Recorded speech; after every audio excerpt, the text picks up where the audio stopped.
सर्वप्रथम मी आयोजकांचे इथे विशेष आभार व्यक्त करतो की ज्यांनी वसंत व्याख्यानमालात मला इथे आमंत्रित केले. श्री बेनी सर व त्यांचं संचालक मंडळ.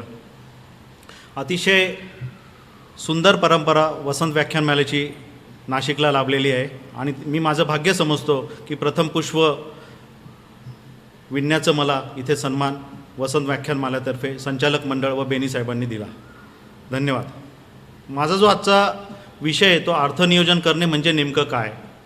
तर बोलीभाषेत अर्थ म्हणजे पैसा असं म्हणतात की अर्थ असेल तर जीवनाला अर्थ आहे. पैशाचे जीवनामध्ये अनन्यसाधारण असे महत्त्व आहे. आपल्या दैनंदिन जीवनात उदरनिर्वाहासाठी प्रत्येकजण काही ना काही उद्योग करत असतो, खर्च करत असतो. सर्वसाधारण काही पैसे आपल्या दैनंदिन गरजा पूर्ण करण्यासाठी वापरावा लागतो, तर उरलेला पैसा हा गुंतवणुकीसाठी आपण बाजूला ठेवतो. आपल्याकडे बऱ्याचदा पैसे कमवण्यासाठी जेवढे महत्त्व दिले जाते तेवढे त्या पैशाचे व्यवस्थापन किंवा नियोजन, ज्याला फायनान्शियल प्लॅनिंग म्हणतो, याकडे आपण नेहमीच कानाडोळा करतो व केलेली गुंतवणूक ही किती किफायतशीर ठरते याचा आपण कधी आढावा घेत नाही. अनेकांना याचा अर्थनियोजनाची फायनान्शियल प्लॅनिंगची जाणीवसुद्धा नसते. बँकमधील मुदत ठेवी, पोस्टातील योजना किंवा विमा गुंतवणूक या पलीकडे बऱ्याच लोकांना काहीही माहीत नसते.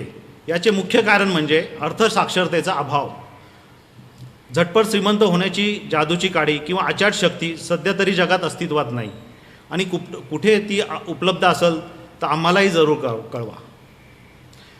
यासाठी अर्थनियोजन फायनान्शियल प्लॅनिंग हा एकमेव पर्याय उपलब्ध आहे.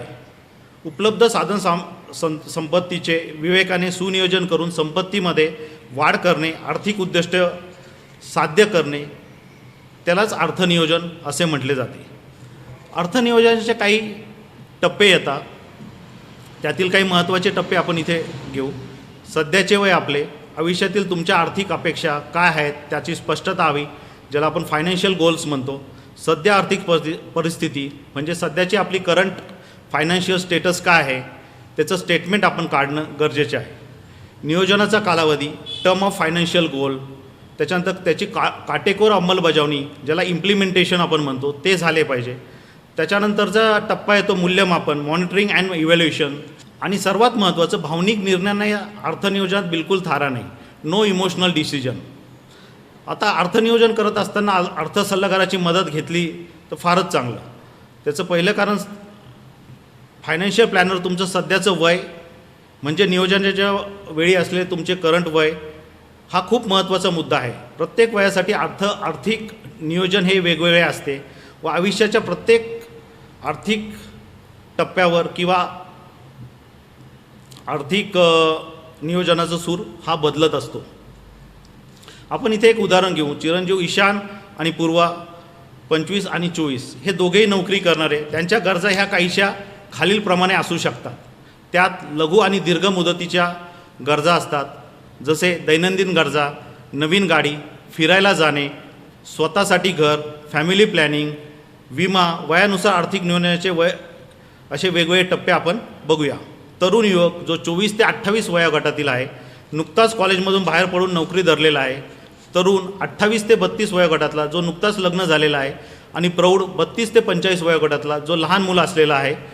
त्याच्यानंतरचा वयोगट येतो 45 ते 60 किंवा 58, निवृत्तीच्या उंबरठ्यावर जो उभा आहे. आणि सगळ्यात महत्त्वाचं 60 वर्षावरील, ज्यांना आपण निवृत्त सिनियर सिटीजन म्हणतो. दुसरा टप्पा आहे तो आर्थिक उद्दिष्ट, फायनान्शियल गोल्स. वयानुसार प्रत्येकाचे आर्थिक उद्दिष्ट हे बदलत असते.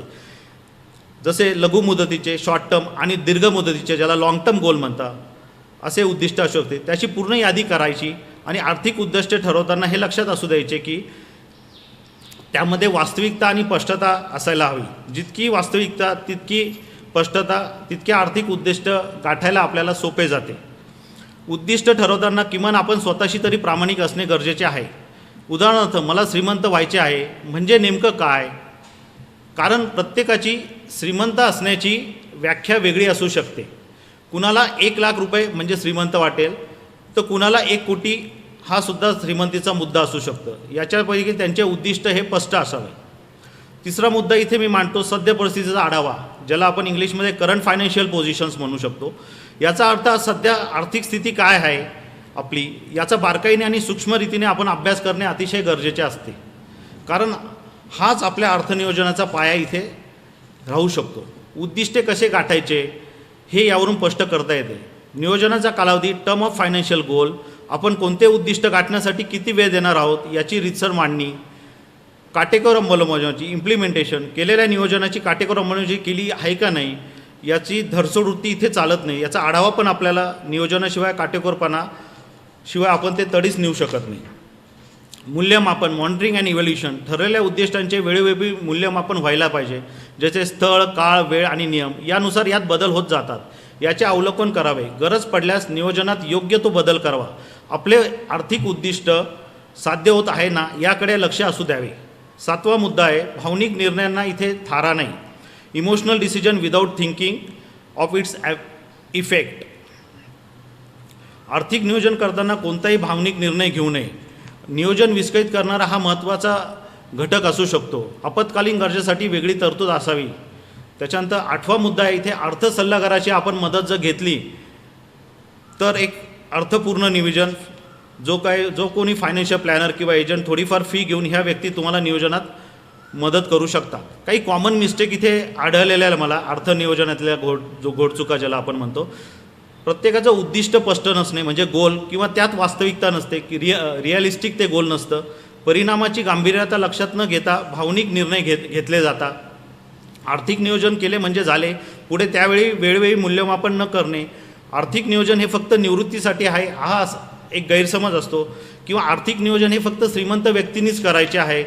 मध्यमवर्गीय किंवा कमी उत्पन्न गटांनी आर्थिक नियोजनाची आवश्यकता नाही. हे काहीतरी चुकीचे मतप्रवाह आढळता. कमी रकमेसाठी अर्धनियोजन उपयोगाचे नसते, आपल्याकडे पुरेसे पैसे आले की बघू अशी मानसिकता किंवा वृत्ती समाजामध्ये आढळते. तर पैशातील काही रक्कम बचत केली म्हणजे गुंतवणूक होय. अवास्तव मिळकतीची अपेक्षा करणे आणि आर्थिक नियोजनासाठी योग्य वेळेची वाट बघणे याच्यासाठी आर्थिक नियोजन करणं गरजेचे असते. त्याच्यानंतर आपण दुसऱ्या मुद्द्यावर येऊ. आपले आर्थिक बचतीची कार्यक्षमता वाढवायची असेल, जसे कौटुंबिक डॉक्टरची एक डॉक्टरची एक मार्गदर्शक किंवा सल्लागार म्हणून आपल्याला गरज भासते, तशी आर्थिक सल्लागार व मार्गदर्शक मग तो RIA किंवा MFDच्या रूपात आपण किंवा एजंटच्या रूपात आपण शोधायला हवा. यामध्ये मला एक प्रसिद्ध कोट आठवतो. वॉरेन बफे जे गुंतवणूकदारांचे सगळ्यांचे गुरु आहे, त्यांचे एक प्रसिद्ध वाक्य आहे, ते मला खूपच आवडते. If you don't find a way to make money while you sleep, you will work until you die. अर्थात तुम्ही झोपेत असाल तर तुमची बचत काम करत असेल तर तुम्हाला शेवटपर्यंत पैसे कमवण्यासाठी काम करावे लागेल. त्या विधानाचा मला समजलेला अर्थ असा आहे की आपण झोपलेल्या असताना सुद्धा आपली बचत कार्यरत राहावी. असे वाटत असेल तर एक चांगल्या गुंतवणूक सल्लागाराची आवश्यकता आहे. या ठिकाणी गुंतवणूक सल्लागार हा शब्द प्रयोग मार्गदर्शक या व्यापक अर्थाने एम्फी नोंदणीकृत म्युच्युअल फंड वितरक, MFD आणि सेबी नोंदणीकृत गुंतवणूक सल्लागार RIA व एजंट या तिन्हीचा मार्गदर्शक या व्याख्येत समावेश करण्याचे स्वातंत्र्य येथे मी सध्या घेत आहे. वर्षानुवर्ष कायम एक प्रश्न विचारला जातो, तो म्हणजे गुंतवणुकीसाठी आर्थिक सल्लागार शोधावा की स्वतः गुंतवणूक डायरेक्ट इन्व्हेस्टमेंट म्हणतो. हा प्रश्न आणि त्याचे उत्तर हे आपल्या आर्थिक नियोजनाच्या प्रक्रियेतील महत्त्वाचा टप्पा व त्याचे दूरगामी परिणाम करणारा असतो. अनेकांना आर्थिक नियोजन किंवा गुंतवणूक सल्लागार मदतीची आवश्यकता नाही असे वाटते, परंतु तुम्हाला गुंतवणूक सल्लागाराची आवश्यकता आहे अथवा नाही हे ठरवण्याच्या गोष्टीची उकल अत्यंत गरज आहे. आपली दीर्घकालीन गुंतवणूक व्यवस्थापित करण्यासाठी योग्य निर्णय वेळोवेळी घेणे गरजेचे असते. हा फक्त एका वेळेचा निर्णय नसतो, त्यासाठी चौफेर ज्ञान आणि कौशल्य आत्मसात करावी लागतात व आपले ज्ञान सतत अपडेट करणे, त्यात कौशल्य सतत अपग्रेड करणे व त्यात सतत तुम्हाला वेळ द्यावा लागतो. ही गोष्ट थोड्या वेळासाठी बाजूला ठेवू. जो वेळ तुम्ही कौशल्य आत्मसात करण्यासाठी देणार आहात किंवा वापरणार आहात त्या वेळेचा सदुपयोग आयुष्यात बऱ्याच गोष्टी तुम्ही प्रभावीपणे वापरू शकता, जसे की व्यायाम करणे, फिरायला जाणे, वाचन करणे किंवा एखादी नवीन भाषा शिकणे. यासाठी आपण आपला छंद जोपासू शकतो. व एक लक्षात ठेवा की आपली वेळ ही सगळ्यात महत्त्वाची व मौल्यवान आहे व ती मर्यादित आहे.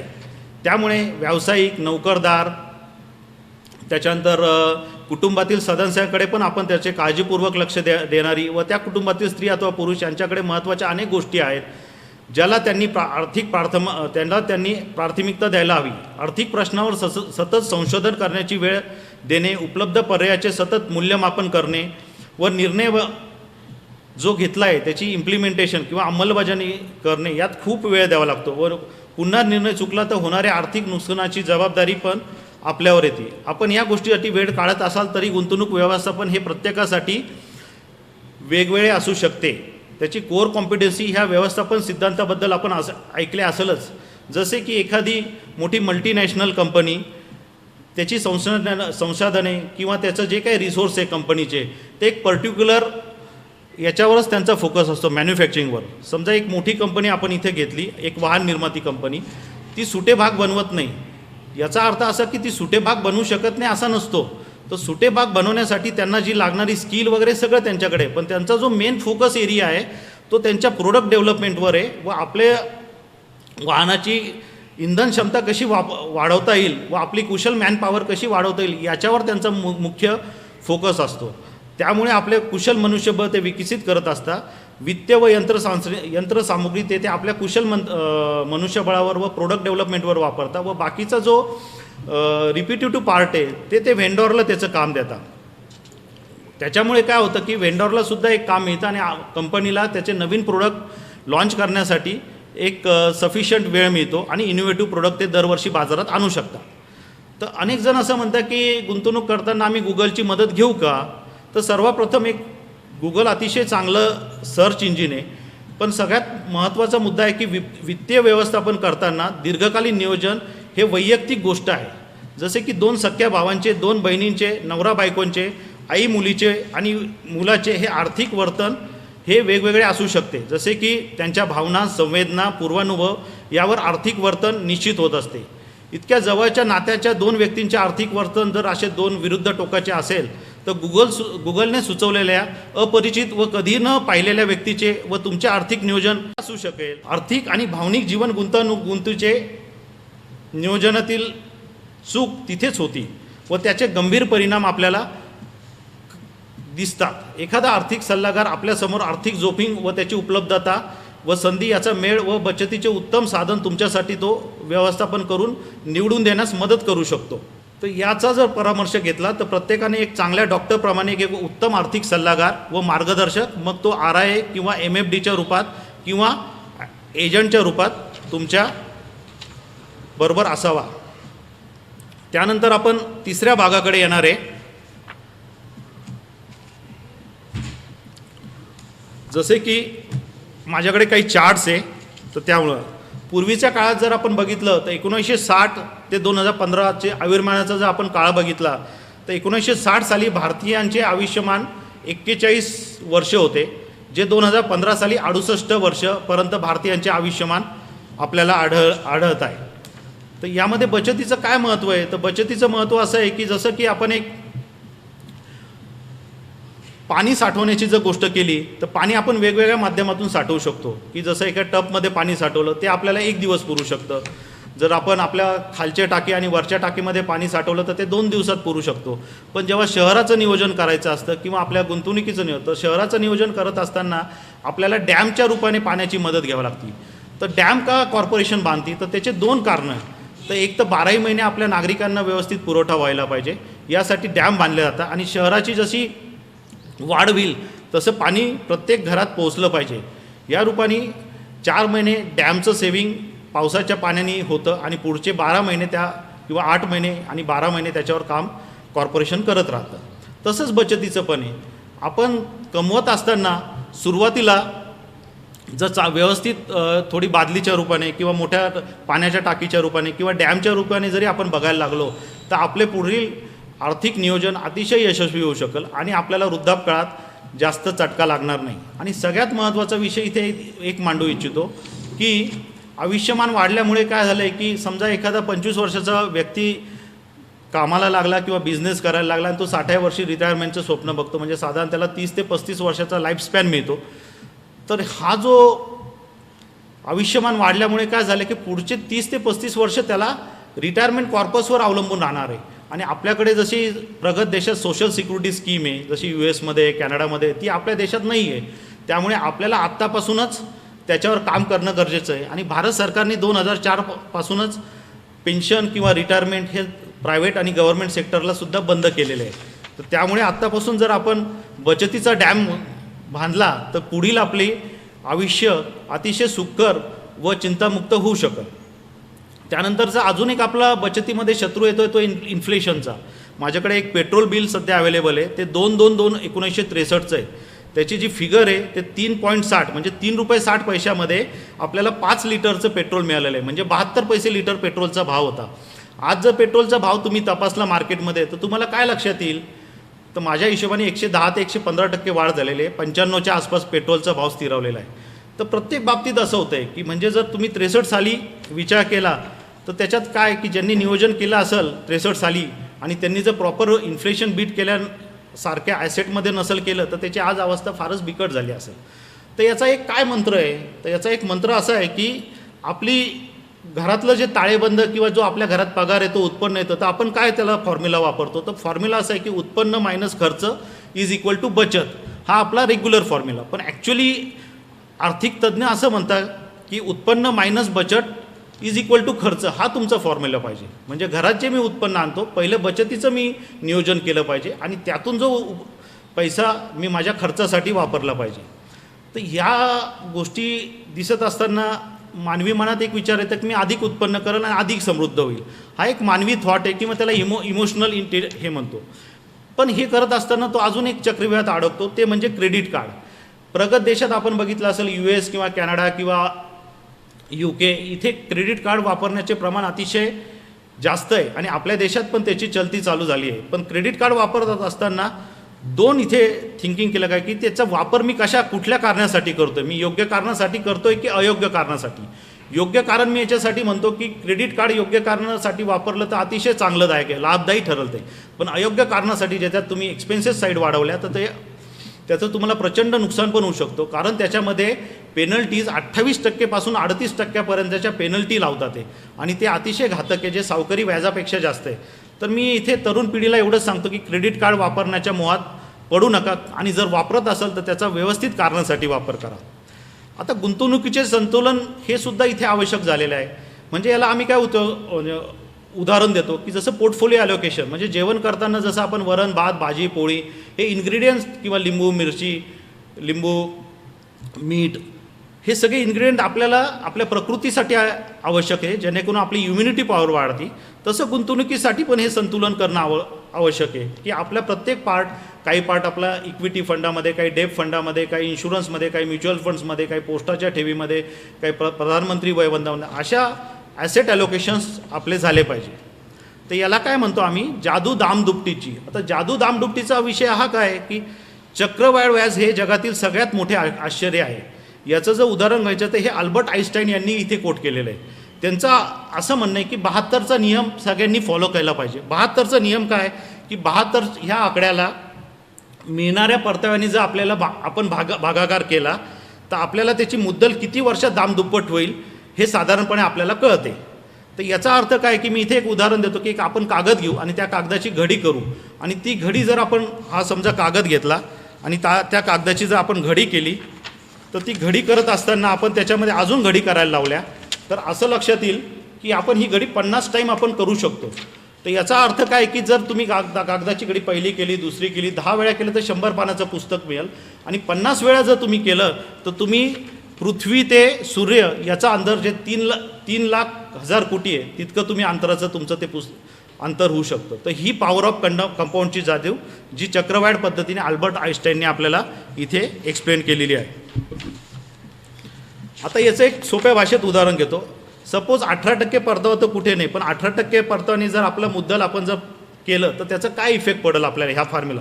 मी जर आज 100 रुपये गुंतवले तर माझे 200 रुपये 4 वर्षाच्या शेवटी होईल, 400 रुपये 8 वर्षाच्या शेवटी होतील, 800 रुपये 12 वर्षाच्या शेवटी होतील, 16व्या वर्षी माझे 1600 रुपये होतील आणि 20व्या वर्षी माझे 3200 रुपये होतील आणि 24व्या वर्षी 6400 रुपये होतील.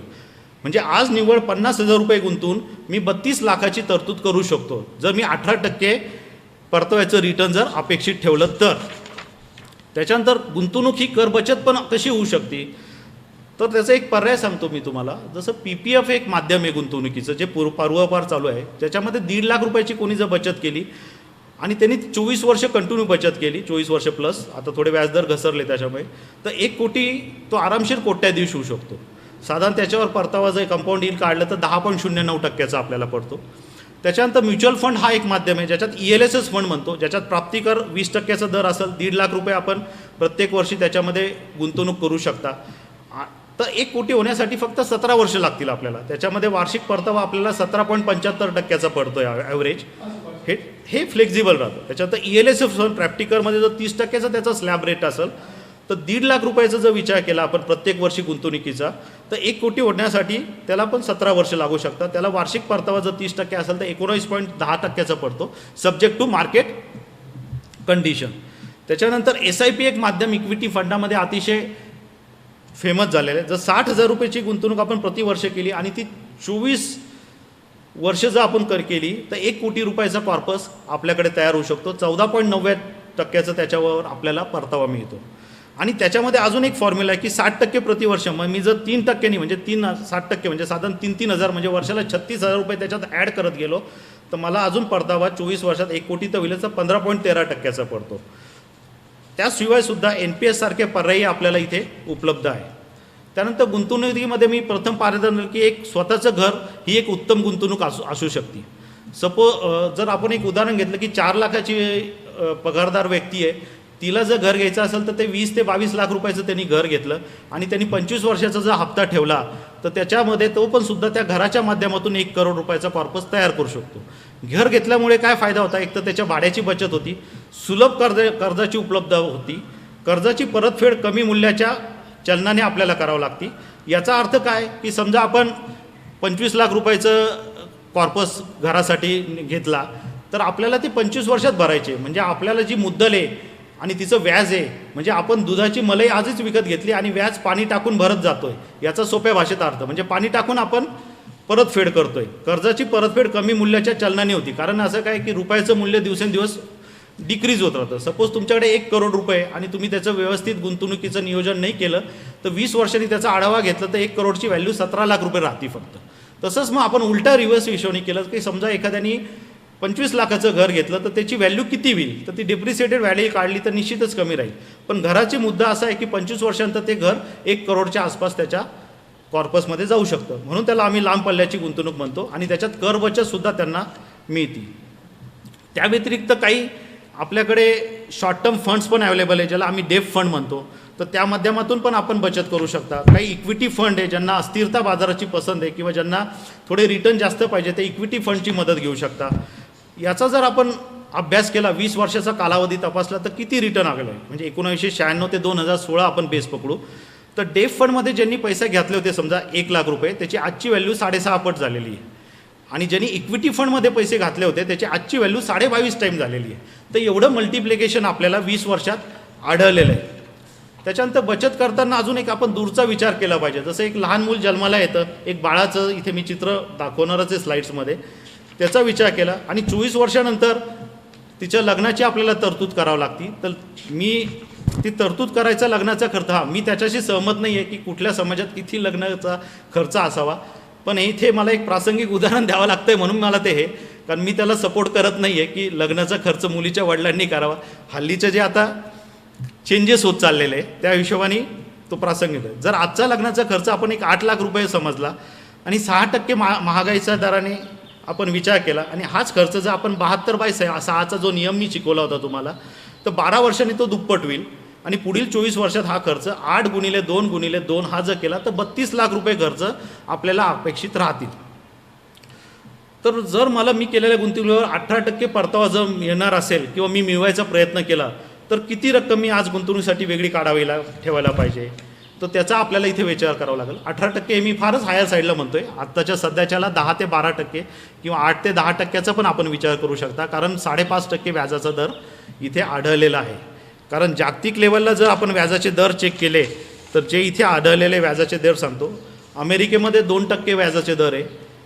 UK जे आपल्या देश आहे ते 50 पैशांनी काम करतात. जपानमध्ये -10, म्हणजे याचा अर्थ तुम्ही जर बँकेत ठेवली तर बँकेला ॲडमिनिस्ट्रेटिव्ह चार्जेस द्यायचे.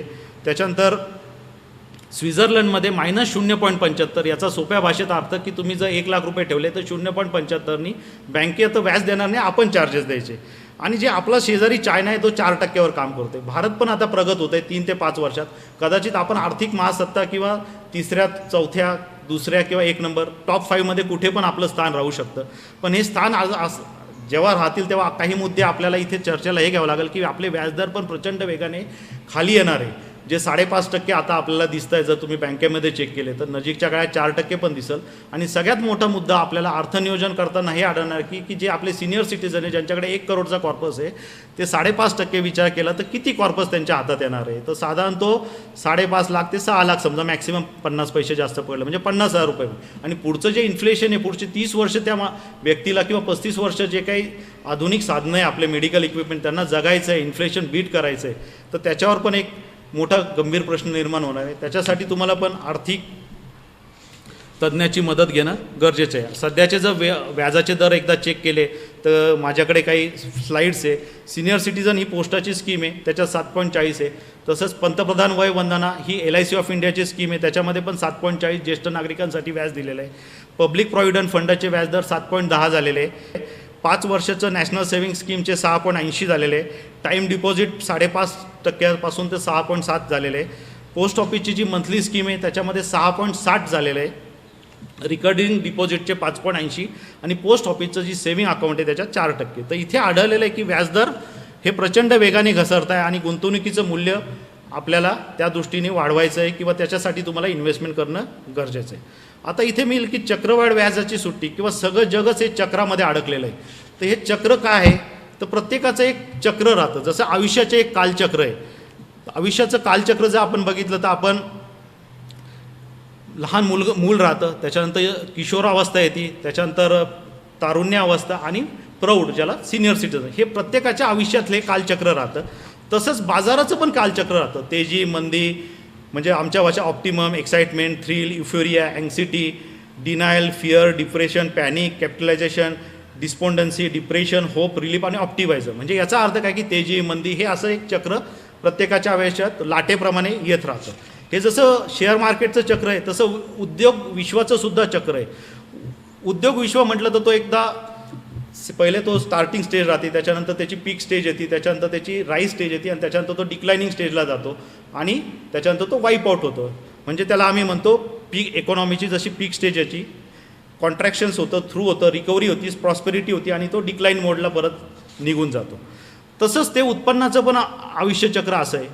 मला असं वाटतं की 15 ते 20 वर्षाचा जो कालखंड आहे याच्यामध्ये आपल्याला काही इथे जे स्त्रोते उपस्थित आहे तर त्याच्या हिशोबाने सांगतो की कोडॅकचा रोल होता, आपला टेलिफोन लँडलाईन होता, लँडलाईन किंवा VCR वापरत होते आपण, VCRच्या कॅसेट टाकायचो. त्याच्यानंतर सोनीचा वॉकमन होता ज्याच्यामध्ये कॅसेट प्लेअर आपण तो कानाला लावून ऐकायचो. टाईपरायटर होता, आपलं घड्याळ होतं जे अलाराम करायचं. त्याच्यानंतर स्कॅन मशीन्स होतं, फॅक्स मशीन म्हणायचो आपण त्याला, किंवा इतर जे आपले साधनं होते. तर आज तर त्याचा विचार केला आपण 10 वर्ष, 15 वर्ष, 20 वर्षापूर्वीचं आणि आता हे सगळे आपल्या एक सिंगल मोबाईलच्या याच्यावर हे सगळे आलेले, हे सगळे ॲप्स आलेले. मग त्याच्यामुळे काय आलं की ह्या उत्पन्नाचे आयुष्यचक्र उत्पादनाचे हे नष्ट झालेले. तर ते पण आपल्याला गुंतवणूक करताना विचार करावा लागतो. जसं की आता एक उदाहरण देतो तुम्हाला. 1956 साली ज्याला 1.25 लाख म्हणायचं एक गाणं पण आलं होतं, 1.25 लाख की लॉटरी. भगवान दादांनी ते गाणं गायलेलं आहे. त्याचं एक 1.25 लाखाचं एक क्रेज होतं. तर ते 1.25 लाख रुपयाची म्हणजे फार मोठे समजलं जातं की लखपती म्हणायचे लोक त्यांना. पण ते काल जसं गेला, ज्याचा मी इन्फ्लेशनचा इथे उल्लेख केला, तर 2001 पर्यंत काय झालं तर कोण बनेगा करोडपती रात्री 9 वाजताची सिरियल होती. आपण करोडपती होणं पण दुसरा करोडपती होणं बघण्यात पण आपल्याला आनंद वाटत होता. तर हे इन्फ्लेशनचं चक्र आहे. म्हणजे मला हे म्हणायचं की नजीकच्या काळात आपल्या आसपास भरपूर करोडपती मध्यमवर्गीय लोक झालेले दिसतील, कदाचित आत्ता पण होतील किंवा झालेले पण असतील. तर ह्या दृष्टीने पण आपल्याला काळजी घ्यायची आहे. तर तुम्ही पैशाची, तर माझा एकच मंत्र आहे, तुम्ही पैशाची काळजी घेतली तर पैसा तुमची काळजी घेईल. कळतं पण वळत नाही आणि तडीच न्याल तर तेच हाती घ्या. तर इथे एकच सुरुवात करा आणि कल करे सो आज करे. आणि पैसा एकच भाषा सांगतो, जर तुम्ही मला आज वाचवाल तर मी तुम्हाला उद्या वाचवेल. त्यानंतरचा विषय आपण घेऊया विमा. आता विमामध्ये दोन पद्धतीमध्ये आपण पुढे जाऊ शकतो, लाईफ इन्शुरन्स आणि नॉन लाईफ इन्शुरन्स. पहिले आपण लाईफवर एक फोकस करू, त्यानंतर नॉन लाईफवर. आता विमा घेत असताना सगळ्यात महत्त्वाचा मुद्दा येतो हप्ता. मला कॉस्टिंग किती पडते. तर हप्ता जो कुठे डिसाईड होतो, तर ॲक्च्युली हा जो विभाग आहे आमचा, तो ठराविक काही गृहतिके आहे त्याच्या आधारावर विमा कोष्टके बनवता व विविध कंपन्यांचे हप्त्याचे दर हे वेगवेगळे असतात. एक कंपनी 1 कोटीच्या विमा छत्रासाठी, ज्याला आपण टर्म इन्शुरन्स म्हणतो, तो 10,000 रुपयात देते. तर त्याच वेळी दुसरी नामांकित कंपनी 18,000 रुपयेचा विमा हप्ता कोट करते. तर एवढी तफावत का आढळती. तर विमा एजंट जेव्हा आपल्याला सांगतो की विम्याचे महत्त्व आपल्याला समजून सांगत असतो, तर एक बाब प्रकर्षाने इथे जाणवली की कमी वयात विमा घेतला तर तो स्वस्त पडतो तुम्हाला, म्हणून लगेच विमा घ्या, हे त्याचे म्हणणे काही चूक नसते. पण अशा काही बाजारात योजना आहे की ते बाजार संलग्न आहे, ज्याला आम्ही युलिप योजना म्हणतो, ज्याला इक्विटी रिलेटेड म्हणतो. त्या योजना सोडल्या तर इतर विमा प्रकारात मुदत संपेपर्यंत लेवल प्रीमियम म्हणजे समान प्रीमियम आकारला जातो. तेव्हा कमी वयात विमा घेतला तर तो कमी प्रीमियम भरावा लागतो, पण वयानुसार प्रीमियमची आकारणी करायचे गणित हे सोपं नाही. बरं, संगणकाच्या साहाय्याने कोष्टक बनवणे जरा आता सोपं झालेलं आहे. मुदत विमा अर्थात टर्म इन्शुरन्स कोष्टक करणे त्या मानाने सोपे, कारण त्यात विमेदार विम्याच्या मुदतीअंती जिवंत असलं तर विमा कंपनीला त्यामध्ये कुठल्याही प्रकारचा परतावा द्यावा लागत नाही. मात्र मुदतीअंतर बोनससहित परतावा द्यायचा असेल तर पॉलिसी सुरू असताना जसे दर 5 वर्षांनी, 10 वर्षांनी, 15 वर्षांनी त्याला काही परतावा द्यायचा असेल तर विमा कोष्टके बनवणे जिकरीचे काम असते. हे काम विमांक म्हणजे ॲक्च्युअलीच करत असतात. सर्वात महत्त्वाचे म्हणजे विशिष्ट वयाचा विमा हप्ता काढताना 3 बाबींचा अंदाज घ्यावा लागतो. प्रथम, मृत्यूदर काय. दुसरा, गुंतवणुकीवर मिळणारा व्याजदर. आणि तिसरा मुद्दा, दरवर्षी होणारी खर्चातील वाढ. या व्यतिरिक्त पॉलिसी बंद पडण्याचे प्रमाण, सरेंडरचे प्रमाण, पॉलिसीवर कर्ज घेण्याचे प्रमाण, सॉल्व्हन्सी मार्जिन याची तरतूद बाबींचा देखील अंदाज घ्यावा लागतो. शिवाय विविध कर आणि नफ्यासाठी तरतूद पण करून ठेवावी लागते. ही झाली पूर्वतयारी. प्रीमियमचे कोष्टक बनवायला सुरुवात केली तर समजा एक विशिष्ट वयाचा 1,00,000 व्यक्तीचा ग्रुप आपण 1,00,000 व्यक्तींचा आपण ग्रुप पकडला, त्यांचा मृत्यूदराचा एक साधारण विचार केला तर किती रक्कम मृत्यूदरापाठी आपल्याला दरवर्षी द्यावे लागते याचे काही गृहीतके, जे आपल्याला मृत व्यक्तीकडून पुढे प्रीमियम येणार नाही व त्याच्या पॉलिसीवर खर्चही होणार नाही, या बाबी कोष्टकात बसवाव्या लागतात. ज्या व्यक्ती जिवंत राहतात त्या पुढे प्रीमियम भरत राहतात. लॅप्सेशन सोडून ती जमा होणारी रक्कम दरवर्षी काय दराने आपल्याला गुंतवता येईल, महागाईचा दर काय राहील व त्याच्यावर देणाऱ्या सेवेचा खर्च आपल्याला किती द्यावा लागेल, आय व्ययकडून दोन्ही बाजूचे समायोजन करून लेवल प्रीमियम हा 1,00,000 व्यक्तींसाठी काढला जातो व त्यानुसार विम्याचे कोष्टक तयार होते. पूर्वी साधे कॅल्क्युलेटरही नव्हते, तेव्हा ही सगळी आकडेमोड करणे किती कष्टप्रद असेल. तर यासाठी ॲक्च्युअलीला काही गृहीतके इथे आपण लक्षात घ्यावं लागतं की 1 कोटीच्या विम्यासाठी एक कंपनी 10,000 रुपये लावते तर दुसरी कंपनी 18,000 रुपये का लावते. याचे उत्तर हे तुमचे विमेदार कोणत्या उत्पन्न गटातील आहे, कोणत्या वया गटातील आहे, त्याचे जीवनस्तर कसे आहे, किंवा तुमचे वैद्यकीय चाचणी अहवाल किती विश्वासार्ह आहे, किंवा तुमचे विमेदार किंवा एजंट किती प्रामाणिक आहे तुमच्या संस्थेशी, किंवा पुनर्विमा के ज्याला रिइन्शुरन्स म्हटलं जातं, जो स्विसरी काढते, पुनर्विम्याचे दर काय आहेत इत्यादी. सिलेक्ट मॉर्टॅलिटी म्हणजे विमेदाराचे जनरल मॉर्टॅलिटी अधिक असेल तर विमा हप्ता हा अधिक आकारला जातो. हे गृहीतके लक्षात घेऊन आपण विमा हप्ता कोट करतो. खाजगी विमा कंपन्यांच्या आगमनानंतर ॲक्च्युअली बनण्याकडे कल वाढतो आहे. असे असले तरी आज मिती जेमतेम भारताचा जर आपण विचार केला तर 400च ॲक्च्युअली भारतात सध्या अवेलेबल आहे. त्याच्यामध्ये गणित, सांख्यिकी आणि अर्थशास्त्र या विषयात रुची आणि पारंगत असल्याने करिअरचे एक नवे दालन आपण युवकांसाठी इथे खुले करत आहे. तर युवकांनी ॲक्च्युअली होण्याचा भरपूर लाभ घ्यावा. हेल्थ इन्शुरन्स जो आज मेडिक्लेमच्या रूपाने फारच महत्त्वाची भूमिका ह्या कोरोना काळात करतो आहे, त्याच्यामध्ये 2 प्रकार येतात. एक तर कोरोना कवच जे भारत सरकारने आता केलेलं आहे, आणि आपण मेडिक्लेम घेऊ. तर प्रथम आपण मेडिक्लेमचा इथे चर्चेला मुद्दा घेऊ. तर मेडिक्लेम फॉर ऑल किंवा मेडिक्लेम मस्ट, हे मेडिक्लेम सर्वांनाच पाहिजे. याचे कारण असं आहे की हेल्थ इन्शुरन्सवरील खर्च म्हणजे काही जणांना वायफळ खर्च वाटतो हेल्थ इन्शुरन्स, परंतु अनेकांना हे माहीत नसतं की, किंवा माहीत असूनही काही लोक त्याच्याकडे सोयीस्कररित्या दुर्लक्ष करत आहे व आपल्या आयुष्यभर साठवलेला पैसा हे एका क्षणात पूर्णपणे दवाखान्यात खर्च करून टाकतात. आपले मित्र किंवा नातेवाईक अशा वेळी आपल्याला मदत करतील असे नाही. तसेच दवाखान्यात आपण आपल्या रुग्णाला ठेवून पैशासाठी कुठे कुठे फिरणार. तसेच हॉस्पिटलला वाढलेला खर्च हा दिवसेंदिवस वाढतच चालला आहे. पैसे भरल्याशिवाय हॉस्पिटलमध्ये रुग्णावर उपचार केले जात नाही. या सर्व गोष्टी लक्षात घेऊन यावर एक प्रभावी उपाय मी तुम्हाला मेडिक्लेमच्या माध्यमातून हेल्थ इन्शुरन्स घ्या इथे सांगतो. मेडिक्लेम काढून घ्या. मेडिक्लेम पॉलिसीबद्दल तुमच्यासाठी ही माहिती पाठवत आहे. तर मेडिक्लेम हे कशासाठी आहे, तर पहिली गोष्ट अचानक आलेले आजारपण किंवा दुसरं अपघातामुळे 24 तासाच्यापेक्षा अधिक कालावधीसाठी किंवा 24 तासापेक्षा कमी कालावधीसाठी अगोदर इन्शुरन्स कंपनीकडून दावा क्लेम मंजूर करून एखाद्या नोंदणीकृत रुग्णालयात मध्ये भरती व्हावे लागल्यास खिशाला न परवडणारा खर्च इन्शुरन्स कंपनीच्या माध्यमातून कॅशलेसच्या माध्यमातून आपल्याला मिळू शकतो.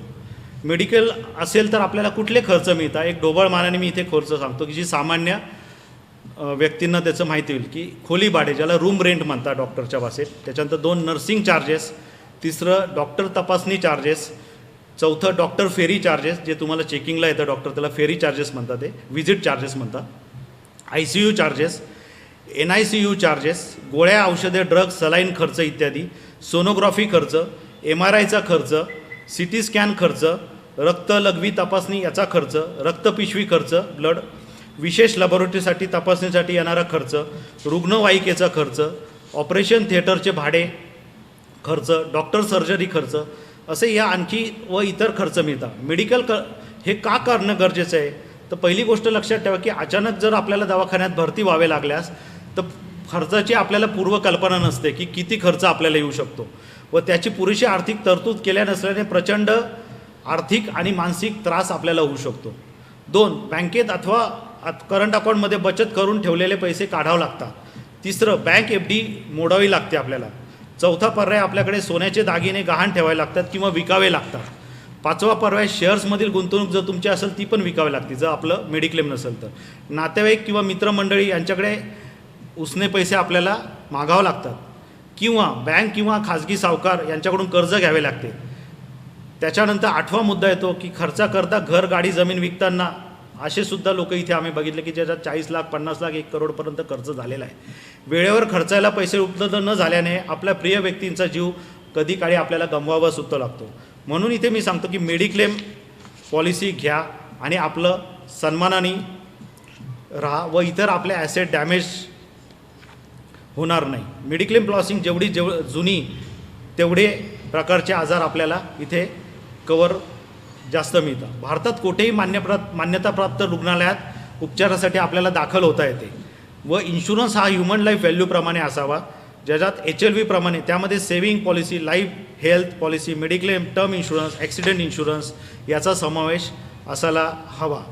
प्लस मेडिक्लेम घेत असताना इन्कम टॅक्समध्ये 80D पण तुम्हाला सूट दिलेली आहे. तुम्ही जर स्वतः आई वडील यांचं जर घेतलं तर 80D 50,000पर्यंत सूट इन्कम टॅक्समध्ये भारत सरकारने तुम्हाला दिलेली आहे. तर मेडिक्लेम असणे यासाठी फारच गरजेचे आहे. त्यानंतरचा तिसरा मुद्दा येईल आपला कोविड कवर. कोविड कवरचं मी इथे सांगितलेलंच आहे तुम्हाला. कोविड कवर पण अतिशय नाममात्र दरात भारत सरकारने अवेलेबल केला आहे. 40च्या खाली वयोगट असेल तर 1792 रुपयात आपण 5 लाखाचं कवर देतो आहे विदाऊट मेडिकल. आणि जर त्याला काही मेडिकल म्हणजे जसं डायबेटिक BP किंवा इतर आजार असेल तर त्यांनी मेन्शन केले तर थोडेफार एक्स्ट्रा देऊन आपण ते घेतो आहे. साधारण 65 पर्यंतच्या वयोगटाला आपण कोविड कवर देतो आहे. तर या सध्या कोविड कवर घेणं फारच गरजेचं झालं आहे. कुठल्याही प्रकारची मेडिक्लेम आपण मेडिकल त्या व्यक्तीची घेत नाही.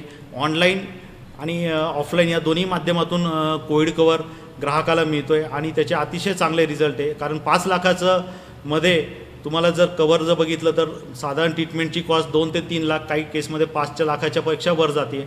ते एक आर्थिक 1792 रुपये किंवा 1700 रुपयाच्या खाली तुम्हाला जर कोविड कवर मिळत असेल तर तो का घ्यावा. आणि मी तर असा आग्रह करेल की प्रत्येक कुटुंबाने कोविड कवर जो की सरकारी कंपनीमध्ये अतिशय नाममात्र दरात अवेलेबल आहे आणि जर प्रायव्हेटमध्ये कुठे अवेलेबल असेल तर त्या कंपन्यांचा सुद्धा तुम्ही कोविड कवर तुमच्या पोर्टफोलिओमध्ये राहू द्या. त्याच्यानंतर सगळ्यात महत्त्वाचा मुद्दा येतो की आता हे करत असताना जसं एक मॅस्लोची थिअरी येते तर त्यामध्ये 3 लेअर येतात आपले. तर पहिली लेअर मेडिक्लेमची पाहिजे आपल्या आर्थिक चक्रामध्ये. त्याच्यानंतर दुसरी लेअर आपल्या इन्शुरन्स पॉलिसीची पाहिजे. तिसरी लेअर ज्याला येते हायरकीमध्ये त्यामध्ये तुमचं म्युच्युअल फंड्स, शेअर बाजार, गोल्ड किंवा इतर तुमच्या रिअल इस्टेटमधल्या गुंतवणूक आहे. आता आपण इथे SIPच्या माध्यमातून गुंतवणूक का करायची त्याचा इथे विचार करणार आहोत. तर भारतीय बाजारपेठेचा जर आपण आता अभ्यास केला तर आपल्याला काय लक्षात येईल की SIPची ही बाजारपेठ, SIP म्हणजे काय की दर महिन्याला मी ठराविक रक्कम 500 रुपये, 1000, 5000, लाख रुपये, 2 लाख मी दर महिन्याला बचतीची सवय माझ्या अकाउंटमधून लावतो. तर SIPचं जर व्यवस्थापन बघितलं तर 4,00,000 कोटीचा आकडा आपण पार केलेला आहे. SIP अकाउंट जवळपास 3,62,00,000 अकाउंट भारतामध्ये अवेलेबल आहे आणि SIPचे गुंतवणुकीची चांगलीच योजना गुंतवणूकदारांच्या अंगवळणी पडलेली आहे. तर याच्यामध्ये भारतीय म्युच्युअल फंडाची उद्योगाची जी शिखर संस्था AMFI आहे त्यांची जी आकडेवारी फेब्रुवारीमध्ये प्रसिद्ध झाली आहे ती मी तुमच्याशी शेअर करतो की जानेवारीमध्ये SIPच्या खात्यांची संख्या 3.55 कोटीवरून फेब्रुवारीमध्ये 3.62 कोटी म्हणजे 3,62,00,000 नवीन खाते आपल्या SIPमध्ये ॲड झाले. याच्यामध्ये लिक्विड फंड आणि ओव्हरनाईट फंडचा इथे वगळता अन्य सर्वच फंड कॅटेगरीमध्ये SIPचा ओघ हा प्रचंड आढळून आलेला आहे. जानेवारी 2021मध्ये 3.90 लाख कोटीवरून फेब्रुवारी 2021मध्ये SIPची आकडेवारी 4.10 लाख कोटीवर पोहोचलेली आहे. आणि SIP जानेवारी म्युच्युअल फंडाच्या SIPच्या मालमत्तेत 31,128 कोटी रुपयांनी वाढ झालेली आहे. तर फेब्रुवारीत ती 7,528 कोटींची परत नवीन भर FIनी आणि डोमेस्टिक इन्व्हेस्टरने आपल्याला दिले आहे. तर SIPच्या माध्यमातून गुंतवणूक आलेल्या मालमत्तेत वाढ ही मुख्यतः समभागाच्या किमतीमधील वाढ आणि गुंतवणूकदारांचा SIPवर वाढता विश्वास व प्रतिसाद यामुळे मिळालेला आहे. आणि SIP मालमत्तेचा वाढीचा दर जर आपण चेक केला वृद्धी दर तर 7.97% नोंदवला गेला. म्हणजे या रेटनी SIP भारतामध्ये वाढत आहे म्हणजे नवीन गुंतवणूक ॲड होत आहे. SIPचा काय फायदा तर गुंतवणूकदाराला सुलभता व शिस्त, गुंतवणुकीचे फायदे रुपी कॉस्ट ॲव्हरेजिंग ज्याला आपण म्हणतो या प्रिन्सिपलवर SIP काम करते. चक्रवाढ वृद्धी SIPमुळे शक्य होणाऱ्या फायद्याचे महत्त्व हे अधिक गुंतवणुकांना पटू लागलेलं आहे. व तंत्रज्ञानाच्या वापरामुळे SIP ऑनलाईनसुद्धा म्हणजे जे भौगोलिक अंतर जे होते पूर्वी जे ऑफिसेसला जाणे तर ऑनलाईन SIPसुद्धा आजकाल प्रचंड प्रमाणात एनरोल होत आहे. तर ह्या SIPचे फायदा. तर SIP केल्यामुळे काय तुम्हाला फायदा होऊ शकतो तर इथे मी काहीतरी गणितं तुम्हाला 2 दाखवतो आहे. एक विशिष्ट फंड आहे की ज्याच्यामध्ये तुम्ही 1995 साली 1 लाख रुपये जर बचत केली असती तर आज त्या फंडाची व्हॅल्यू 1.5 करोड रुपये झाली म्हणजे 25 वर्षात 1.5 करोड रुपये. तर मला सांगा हे कुठल्या इन्स्ट्रुमेंटमध्ये तुम्हाला मिळणार आहे आणि ही ती पूर्ण सरकारच्या नियमानुसार तुमच्या अकाउंटला ऑफिशियल जमा होणारी रक्कम आहे. गेल्या वर्षीचा जर विचार केला गेल्या वर्षी मार्च महिन्यात सेम कोविड पिरियड होता. आपला भारतीय शेअर बाजार निर्देशांक 26,000च्या आसपास आलेला होता. त्या पिरियडमध्ये ज्या इन्व्हेस्टरनी पैसे लावले 1 लाख रुपये लावले आज त्याचा जर आढावा घेतला आपण 1 वर्षात तर 1 लाखाचे काही फंडाचे 1चे 2 झाले म्हणजे एकच वर्षात डबलसुद्धा आढळलेले. तर हे काही फिगर मी दाखवण्याचा प्रयत्न इथे करतो की बाजाराची ही ताकद आहे. तर ताकद काय राहते पण शेअर बाजार करताना एक गोष्ट लक्षात घ्यायची की सेन्सेक्सचा एक चार्ट येतो. तो चार्टमध्ये प्रत्येक जसं सेन्सेक्सचा चार्ट 1980 सालापासून आहे सेन्सेक्सचा चार्ट आहे आणि त्याच्यामध्ये वेगवेगळे तुम्हाला लेवल्स आढळतात जसं हर्षद मेहता स्कॅम आहे किंवा केतन पारेख स्कॅम आहे किंवा मनमोहन सिंगचं सरकार आहे किंवा मोदींचं सरकार आहे. तर ह्या वेगवेगळ्या याच्यात तुम्हाला वेगवेगळे बेंचमार्क आढळतील. तर याचं सोपं गणित मी तुम्हाला इथे असं सांगतो की जर सपोज 100 रुपयेचा जर सेन्सेक्स आपण पकडला सोप्या भाषेत मी इथे सांगू इच्छितो की इंडियन स्टॉक मार्केट एवढी 10 वर्ष एक मी गणित मांडलेलं आहे. 1990 साली 700चा सेन्सेक्स होता तो 2000 साली 5000चा झाला. म्हणजे प्रत्येक 10 वर्षांनी मला हे सांगायचं की तो सेन्सेक्समध्ये किती वाढ होती आहे आणि 2010मध्ये 20,000 झाला, 2020मध्ये 45,000 झाला आणि 2030 उजाडेल तर तुम्हीच त्याला कदाचित तो 90,000 पण होऊ शकतो. तर ही ताकद आहे. पण ही ताकद आपण अनुभवली का त्याचे कारणं जर तपासले तर असं आढळतं की रिटेलमध्ये आपण फक्त 3 ते 5% लोक सहभागी होतो भारतीय बाजारपेठेत आणि FI जो करोडो रुपये याच्यावर लावतोय मग त्यांना आपण का नावं ठेवायचे का जेव्हा FI पैसे करोडो रुपये लावतं तर आपले फक्त पारंपरिक इन्स्ट्रुमेंटमध्येच गुंतवणूकदार इन्व्हेस्ट करत राहतात. तर माझं असं म्हणणं आहे की तुमची पूर्ण गुंतवणूक त्याच्यात नाही पण त्यामध्ये प्रपोर्शन करा. तर त्याला एक साधा नियम आहे 100 मायनस तुमचं वय.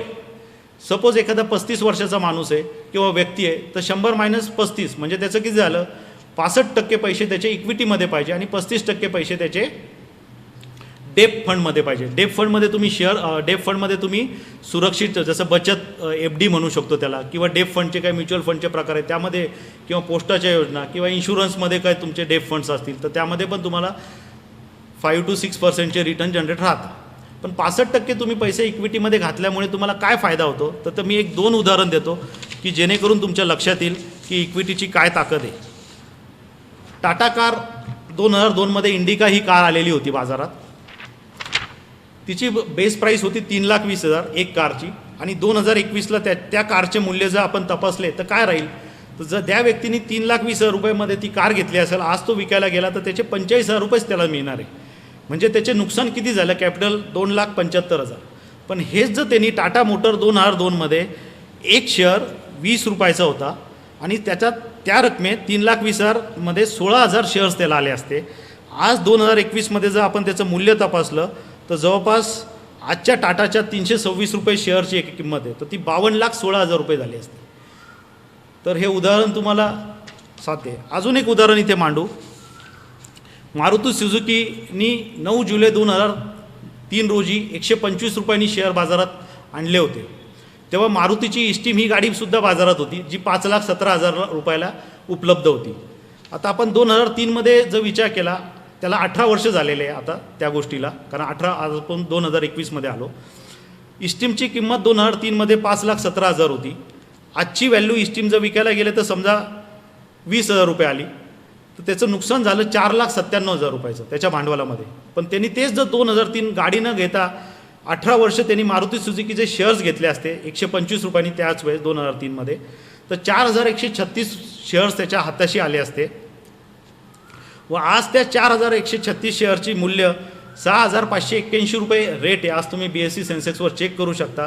तर ते 2,72,19,016 रुपये झाले असते. तुमची भांडवल वृद्धी झाली. म्हणजे मग तुम्हाला मी असं नाही म्हणत की कार नका वापरू, पण त्यातमध्ये किती भांडवल, किती पैसे अलोकेशन करावं कारमध्ये, ते प्रत्येकाने हा त्याचा लक्झरीचा आणि त्याचा वैयक्तिक मुद्दा आहे.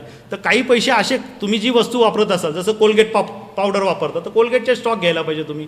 कोका कोला पिता, कोका कोलाचे स्टॉक इथे नाही आहे, पण तुम्ही USच्या मार्केटमधून म्युच्युअल फंडच्या माध्यमातून घेऊ शकता, ओव्हरसीज फंड. पण ॲपलचा स्टॉक घेऊ शकता, हे असे सगळे मायक्रोसॉफ्टचा घेऊ शकता. हे सगळे इन्स्ट्रुमेंट अवेलेबल आहे. तर तुमचा जो कोणी आर्थिक सल्लागार आहे त्याची मदत घेऊन तुम्ही हे सगळ्या गोष्टी करू शकता. त्यानंतर एक रिटायरमेंटचा मुद्दा इथे मला एक मांडूशी, कारण रिटायरमेंटचा मुद्दा टच केल्याशिवाय आपण पुढे सरकूच शकत नाही. कारण काय, रिटायरमेंट का गरजेचं आहे, तर HSBC ह्या नामांकित संस्थेने एक आर्थिक सर्वे केला की निवृत्तीवेतन म्हणजे मासिक पेन्शन मिळणार नसतानाही किती लोकांना मिळतं. 76% तरुण किंवा प्रौढांना सध्या चालू जी काही जीवनशैली जे आपण अनुभवतो आहे त्यामध्ये 45% फक्त भारतीयांची जी मानसिकता आपण तपासली तर कल किसने देखा ही मानसिकता आपल्याला आढळली. तर या प्रकारात मोडणारी, मग ती नोकरदार असो, व्यावसायिक असो, आणि बहुतेक आपला जो उत्पन्नाचा भाग ते आपल्या महागड्या जीवनशैलीवर खर्च करताना दिसत आहे. मी असं नाही म्हणत किंवा जुन्या पिढीला जुनी पिढी म्हणते की तू हा फारच चेंज करायला लागला. जशी आता तर नवीन पिढी म्हणते की तुमच्या काळी थोडी मॉल संस्कृती होती, चमचमचकते माल होते. किंवा ऑक्सफोर्ड युनिव्हर्सिटीचा जो डाटा आहे, तर बहुराष्ट्रीय ज्या कंपन्या आपल्या इथे येऊ घातलेल्या आहे त्या ग्राहकाचे उत्पादन, कन्झ्युमर बिहेवियरचा अभ्यास करता आणि मगच ते उत्पादन इथे लॉन्च करतात. जसं की फ्रान्स, इंग्लंड, अमेरिका, कॅनडा हे विकसित झालेले देश आहे. तर ते नफा वाढवण्यासाठी, ग्राहकांना आकर्षित करण्यासाठी त्याची क्रयशक्ती कशी वाढेल किंवा तो कन्झम्पशन किंवा खर्चाकडे कसं वळेल याकडे ते लोक जास्त अभ्यास करत असतात. तर भारताची जर आपण इतिहासातली पाने काही तपासली तर आपल्याला काय आढळेल, तर आत्ताचा जो काळ आहे तर लोकांना उत्पन्नापेक्षा खर्च करण्याची जास्त चढावड लागलेली आहे, ज्याला आपण चंगळवादी वृत्ती आहे, जी पाश्चात्य देशात पण अवलंबली जाती आहे. जसं की जीवनावश्यक वस्तू, वेगवेगळ्या खरेदीचे ब्रँड, मोबाईलचे ब्रँड किंवा बुटाचा महागडा ब्रँड, ज्याचा तथाकथित राहणीमानाचा व सामाजिक दर्जा व जो त्यासाठी लागणारे कर्ज हे इतकं इझी अवेलेबल आहे की EMIच्या चक्रामध्ये किंवा क्रेडिट कार्ड या गोंडस नावाने जे भारतातही त्याचा मोठ्या प्रमाणात जे अमेरिकेत झालं तिथे शिरकाव झालेला आहे की तुमची सॅलरी येण्याच्या आधीच तुमचा पूर्ण पगार क्रेडिट कार्ड किंवा इतर माध्यमातून तो खर्च झालेला असतो. व त्याचा परिणाम काय आला की आपली जी दरडवी इकॉनॉमिक आहे किंवा जी आपली सेव्हिंगची कपॅसिटी ती कमी झाली. आज जर सेव्हिंगची कपॅसिटी आपण चेक केली तर फक्त 22% लोक सेव्हिंग करताय. ते अतिशय दुर्दैवाचा भाग आहे. आणि सगळ्यात महत्त्वाचा भाग इथे 135 कोटी जनसंख्या आहे, 95 कोटी तरुण लोक आहे आणि याच्यामध्ये 2050 जेव्हा येणार तर त्यामध्ये भरपूर लोक, साधारण 60 ते 65 कोटी लोक आपले वयस्कर आढळतील. तर यांचं नियोजनाचं काय? यांच्यासाठी कोणची सोशल सिक्युरिटी नाही आहे जशी अमेरिकेत आहे किंवा प्रगत देशात आहे. तर त्यासाठी त्यांनी नियोजन केलं पाहिजे. आणि पूर्वीचा जो मी सांगितला की आपला मृत्यूदर जसं पूर्वी सांगितला 41 वरून तो 65 आला, आता तो 80च्या पुढे चालला. तर पुढचे 30 ते 35 वर्ष तुम्हाला जगायचं आहे. आणि एक जगायचं आहे तर एक सन्मानाने जगण्यासाठी तुम्हाला एक मोठा कॉर्पस लागणार आहे. तो कॉर्पस आत्ता जर नाही तयार केला तर त्याचं काय पुढे परिणाम होणार आहे हे सरकारला, तसेच आपल्या स्वतःच्या गुंतवणूक करताना सुद्धा आपल्या मानसिकतेचा जो यूज अँड थ्रोचा विचार आहे त्याचा आपण करून आपली वैयक्तिक गुंतवणूक कशी अपग्रेड होईल ती वेगवेगळ्या माध्यमातून, इन्शुरन्स असेल, life, non life, mutual fund, share बाजार, जमीन, स्वतःचं घर, या माध्यमातूनच आपल्याला त्याचा विचार करावा लागला. आणि आज जर आपण पेन्शनसाठी जर विचार नाही केला तर पुढचं पेन्शनचं जे चित्र दिसतंय ते अतिशय भयानक आहे. तर याच्यामध्ये आम्ही म्हणतो की अहो आम्हाला तर काही होणार नाही. तर होणार नाही तर काय, की कसं होणार नाही? तर मला असं आठवतं की इथे जुन्या काळचे काही श्रोतेसुद्धा बसलेले आहेत. मला असं म्हणायचं की भगवान दादा जो आपला मराठीमधला सुपरस्टार होता त्यावेळेस, म्हणजे हिंदी पिक्चरमधला, भगवान दादाचं आयुष्य जर तुम्ही तपासलं तर काय आढळलं? भगवान दादाकडे 4 बंगले, 15-20 गाड्या. आणि भगवान दादाचं असं होतं की तो अल्कोहोलच्या ज्या पार्ट्या द्यायच्या दारूच्या, तर त्याच्या बाटल्या जरी विकल्या, म्हणजे त्याच्या बायकोचं स्टेटमेंट आहे, त्यांनी असं स्टेटमेंट केलं कारण भगवान दादाची नंतरची परिस्थिती इतकी खराब झाली, स्टुडिओ विकला गेला, हे विकले गेला. आणि नंतर त्यांच्या पत्नीने स्टेटमेंट केलं की माझ्या नवऱ्याच्या ज्या पार्ट्या व्हायच्या त्याच्या मी बाटल्या जरी बाजारात विकल्या असत्या तरी मला आज ही वणवण नाही झाली. आणि दुर्दैवाचा भाग सांगायचा असा की भगवान दादा दादरच्या झोपडपट्टीत वारले आणि छोटे छोटे रोल मिळवण्यासाठी ते काम करायचे. तर का? की त्यांच्याकडे आर्थिक नियोजन नव्हतं. दुसरा विचार केला तर ए के अंगल साहेब जे शोलेमधले प्रसिद्ध आहे, इतना सन्नाटा क्यों आहे बाई, किंवा हे जे डायलॉग म्हटलेला व्यक्ती, ते बघा तुम्ही, त्याचं काय चित्र सांगतंय ते चित्र हे सांगतंय की 500च्या वर चित्रपटात त्या व्यक्तीने काम केलं, पण त्याची नंतर 98 जेव्हा त्यांचं बेडवर ते रिटर्न होते तर त्यांना मदतीला कोणी आलं नाही. शेवटी फिल्म सिटीच्या लोकांनीच त्यांना मदत केली आणि त्यांचं निधन झालं. त्याच्यानंतर रेमंड उद्योग समूहाचे सिंगानिया सर हे काय सांगताय, किंवा बागवान पिक्चर बघा आपण, त्यामध्ये हे, किंवा अवतार पिक्चर जुना, याचे हेच मेसेज आहे की तुम्ही तुमचे गुंतवणुकीचं व्यवस्थित प्लॅनिंग करा, कारण तुमचं उत्तरार्ध चांगला जाईल. याचं जर मी सुंदर उदाहरण दिलं तर कपिल देवांचं. कारण चंदू बोर्डे जेव्हा क्रिकेट खेळायचे आणि ते कॅप्टन होते भारताचे, चंदू बोर्डे जेव्हा कोच झाले इंडियाचे आणि कपिल देव कॅप्टन होता, तर मुंबईला एक मॅच झाली. तर ती मॅच जिंकल्यानंतर कपिल देव चंदू बोर्डे लगे की बोर्डे सर आपको पुणे नहीं जाना? तो बोर्डे सर म्हणे जाना है, बोले थोडा वेट कर रहा हूँ. आणि 4 तासानंतर कपिल देव परत जेव्हा तिथे आले तेव्हासुद्धा बोर्डे साहेब तिथे होते. तर त्यांनी विचारले, बोर्डे सर आप अभी भी इधर ही आहे? तेव्हा बोर्डे सरांनी उत्तर दिलं की तिथला जो व्हाउचर बनवणारा सरकारी कर्मचारी आहे तो अजून आलेला नाही. मग त्याच वेळेस कपिल देव सरांना स्ट्राईक झालं की, कारण बोर्डे सर पण त्यावेळेसचे कॅप्टन्स होते, तर त्यांनी आर्थिक नियोजन न केल्यामुळे ही अवस्था. कारण एक जे काही भाडं असेल तर कपिल देवनी त्याच दिवशी त्यांना एक म्हणजे ते गोल्डन वर्ड मिळाला आणि त्या दिवसापासून त्यांनी वेगवेगळ्या क्षेत्रात इन्व्हेस्टमेंट केली. आणि आज कपिल देवाची जर मालमत्ता तुम्ही तपासली तर 100 करोड, सचिन तेंडुलकरची जर तुम्ही मालमत्ता तपासली तर 800 करोड, धोनीची मालमत्ता तपासली तर ती पण 600 करोड, किंवा ही जे झहीर खानची तपासली तर तुम्हाला 200 करोड. तर हे प्रोफेशनल प्लेयर उदयास आले. गावस्करांची तपासली तर हे काय सांगतं तुम्हाला की नियोजन करा. कारण तुमचा जो हा सुवर्ण काळ आहे हा आयुष्यभर राहत नाही. जसे उद्योगाचं चक्र आहे, व्यवसायाचं चक्र आहे, तसं माणसाचं पण चक्र आहे. ते चक्र आपल्याला फिरत राहतं आणि त्या फिरणाऱ्या चक्रात जेव्हा आपण चक्रात अडकायचं का अभिमन्यू व्हायचं का अर्जुनासारखं तो चक्र भेदून त्यातून सुटका करायची, हे प्रत्येक श्रोत्यांनी किंवा प्रत्येक गुंतवणूकदारांनी ते ठेवायचं आहे. बोलण्यासारखं भरपूर आहे, पण वसंत व्याख्यानमालेचे जे काही संयोजक त्यांनी जी ती संधी दिली, श्री श्रीकांत बेनी साहेब, त्यांचं व्यवस्थापकीय मंडळ, त्यांचे मी इथे आभार व्यक्त करतो. वा गुंतवणुकीचा विषय फारच लांबलो आहे आणि एकच सांगतो की गुंतवणूक करण्याच्या आधी जसं गुगलवर किती सर्च करा, तर स्विमिंग तुम्ही सर्च करून नाही शिकू शकत, त्याच्यात पाण्यात पडावंच लागेल. तर तुमचा जो काही पैसा आहे, 5,000 असो, 500 असो, 1 लाख असो, 1 कोटी असो, 100 कोटी असो, तो त्यात सहभाग होऊन या ज्ञानयज्ञात किंवा गुंतवणूकदाराच्या अर्थयज्ञात तुम्ही आहुती द्या आणि गुंतवणूकदाराचे रिटर्न मिळवा.